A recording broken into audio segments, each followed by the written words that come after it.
How you doing, boss man? Oh, pretty good, thanks, my friend. So I had a couple questions. 2 top places to eat. So the two top places I like to eat, the wife and I, we basically enjoy good wine and food. So one of the one of my favorite places to go is a place called On Top of the World, which is at the Strat. On the Strat, okay. And if we just want to hang out in the daytime for a bottle of wine and a little bit of lunch, Like a casual lunchtime? yeah, casual, yes, that'll be Monami Gabi at Paris. Oh. Especially this time of year where the weather is absolutely superb. So your vehicle, I see, is a very, very nice, very kept clean, and you look very well put together. So, like, were you raised out here, or are you from Vegas? Actually, I was born and raised in Jamaica. Jamaica, okay. I hear the little accent a little bit. Yeah. Being from Jamaica, how do you see the culture? Is there any cultural differences from here? Yes, but I'm adaptable. In Jamaica, I was a resort manager. Oh, wow. So, being a resort manager, you get the opportunity to meet people from all over the world. And Jamaica in general is a very hospitable country. Oh. So, going to another country to live or visit is no cultural shock because you're already integrated into understanding people and their culture if you're curious. Oh, okay. Coming to the United States and living here was an easy adjustment. Now the difference though is when I first came, New York was my first stop. New York? Oh wow. York. How was New York? Well, let's put it this way. You hear Bob Marley sing Concrete Jungle. Yeah. New York reminds me of Concrete Jungle. Oh, wow. Well, I say that because it's the delight of a lot of people to visit New York. What I found with New York was it's always busy, always bustling, and yeah, people mind their own business. But you could be the kind of person who, for example, you have a medical episode and you fall and somebody just walk over you because they're busy doing something else. It's constant not about running, constant walking. No one's really. Yeah. Here I move out to New Jersey, and of course New Jersey, I consider the Garden State. Really? A little slower pace than New York. Than New York. Oh wow! But the thing is that once you taste New York, you can't get it out your system. Wow, so, it's really like that? Oh yeah. Well, so while living in New Jersey, I was back in New York every month just visiting. Wow. I lived in Florida for a brief period of time before. I actually live in both places. I have a house here, a house in Florida. Oh wow. Florida. And commute every 60 days since retirement. I was back and forth. So, what would you compare the weather in Florida to here? Let's put it this way. I'm from a tropical island, Jamaica, of course, where yes, we do expect to have humidity. But the weather in Florida is miserable humid. Really?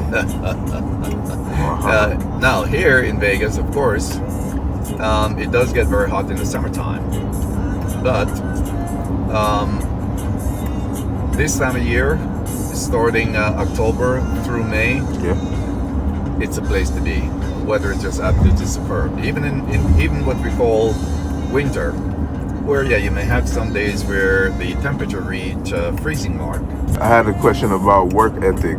So you say you were a resort manager in Jamaica. What is the work ethic that you have to do for that compared to work ethics in America compared to like Vegas? Like, is it more lenient in Vegas, or like do you still have to work extremely hard?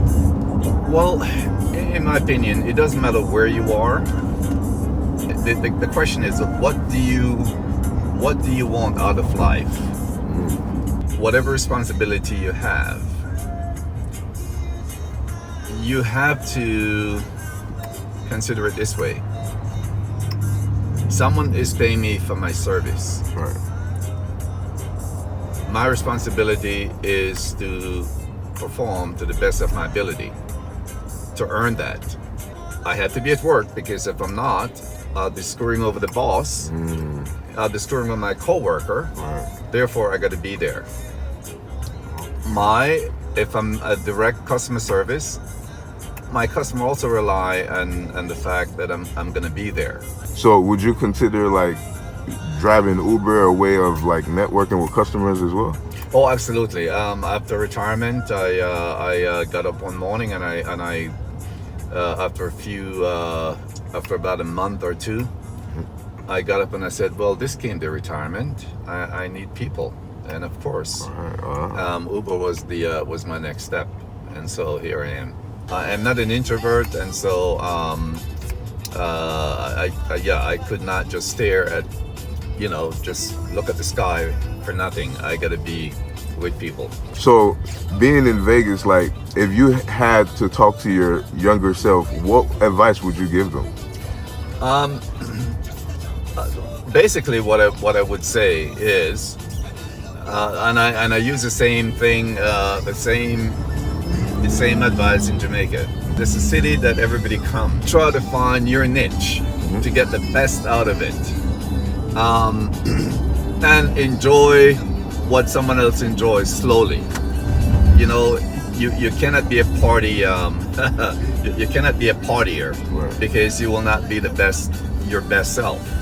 If you have a responsibility, that comes first. That's my advice. And the last question is, if you were to move out here from a different city, what are things to look forward to? What are things like attractives besides, since we talked about food, what are like destinations you would advise people to go to? Well, they're nice. For me, I'm an outdoor individual, so I like parks. Mm-hmm. They're very nice parks here. I like adventure. So, you have Mount Charleston for hiking. You have Hoover Dam for sightseeing. You have Red Rock.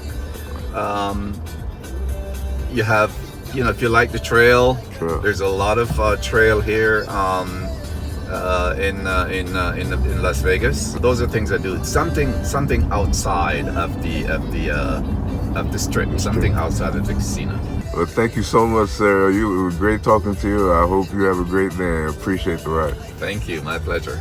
Pull up with the stick, but to play ice hockey. And your girl riding good, she be calling me her jockey. I be trying to take a little bitch down like jockey. I don't really want to be her friend, bitch. Mark Shorty bad as hell. I think I really met her from back east. Cajun, had to mix her up with some teriyaki. I be giving her presents, you could call me Mr. B. She said she love my ego and she love me when I'm cocky. I see you. I see you. I see you. I see you. I see you. I see you.